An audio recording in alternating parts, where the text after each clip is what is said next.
Okay, so we'll provide some basic operating instruction on a hydraulic powered rotary hoe or rotary tiller.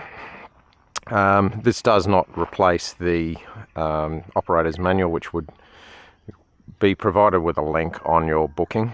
So the basics of the controls, you'll see you have a lever here which you can pull and raise and lower the handles.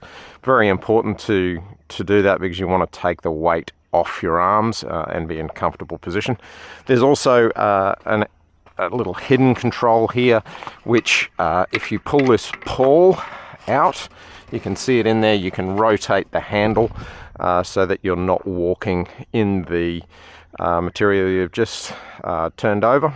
It's also useful if you're walking up against the side of a fence or retaining wall or something like that. So we'll just put that back into the straightforward position. That's where most of the time you'll operate. Now to start the machine, there is a simple switch, ignition on and off. We'll turn that on. There's also another switch down here on the machine. We won't actually leave that, we won't touch that, we'll leave that on. Normally, the machine would be cold. You've got your choke here, you would use that when it is cold, and you've got a fuel tap, maybe difficult to see. Always leave that in the on position. Now the engine speed determines the flow on the hydraulics. That silver lever start on about 50%, and when you're up and running, usually that would be at 100%, pulled all the way this direction. We'll start it at 50%, and it should start first or second pull, something like that. Pull cord's right here, and away we go. I'll just turn that off so you can hear me.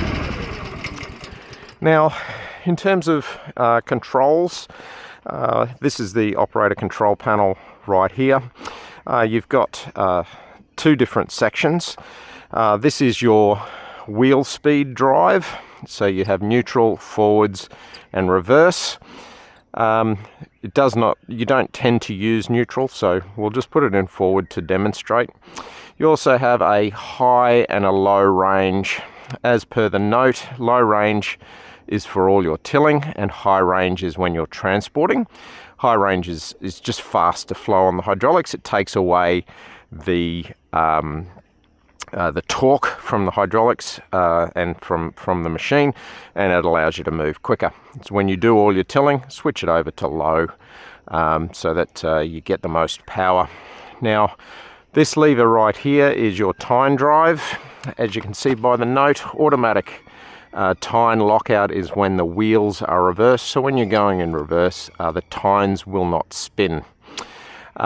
If you see the tines right there, that's where the working part of the machine is, and we've also got a depth gauge which we'll cover in a minute.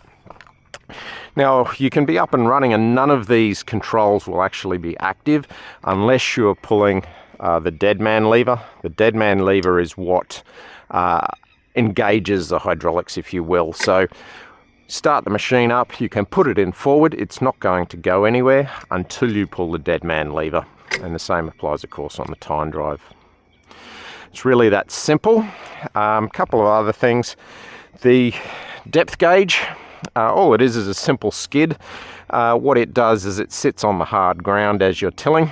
As you can see here, we would end up tilling approximately 3 to 4 inches right there. As those tines would be digging into the ground, this would be skidding on the hard compacted area that hasn't been tilled. To go deeper, you simply do a second pass, or you can raise and lower this lever to change the depth in which you're turning over the soil. Now a couple of other things on the wheels. There are wheel locks.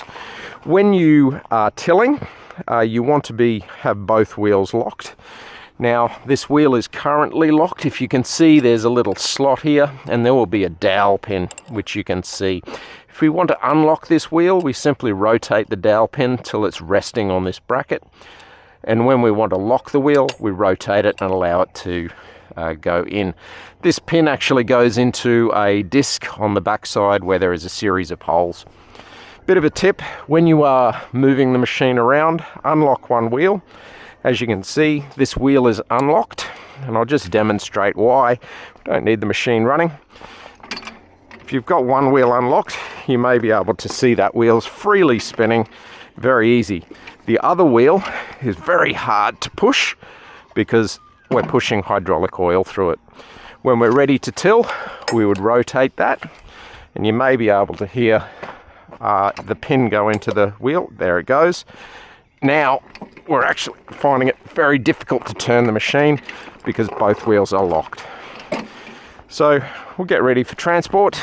We'll just unpin that, and now we can easily turn the machine.